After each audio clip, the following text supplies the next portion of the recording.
Најчеста навика на нашето поднебје за започнување на денот е со шолја вкусно традиционално кафе. Уште рано наутро мирисот на кафето го обвива целиот наш дом, а со сласт сите уживаат во вкусот. Но често кафето буди дилеми поврзани на разни теми.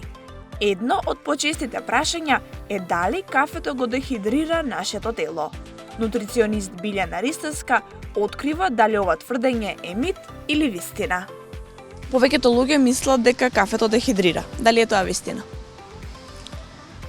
Делумно, од причина што познатен диуретик кофеинот, кој што го содржи кафето, меѓутоа лица кои што во континуитет, односно во текот на целиот живот, пијат по неколку шолји кафе дневно, нивниот организам се адаптира и се навикнува на таа состојба и практично не прави дехидратација. Треба да се ограничи бројот на кафе, кој што не би предизвикал дехидрираност на организамот, тоа се 1 до 2 шолји кафе во текот на денот и тоа во подолг временски интервал. Доколку едното го конзумирате во текот на предпладневниот дел, другото да биде во попладне, меѓутоа не и доцна навечер. Никако не сме кафето да биде замена за вода.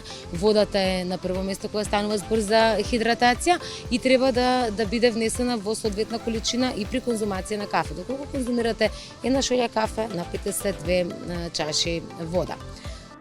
За сите верни љубители на кафето, потврдуваме дека 1 шолја наутро и уште 1 по ручекот нема да ви нанесе зло, туку вистинска сласт. Заклучок, не се откажувајте од кафето доколку уживате во истото, меѓутоа ограничете го неговиот днес.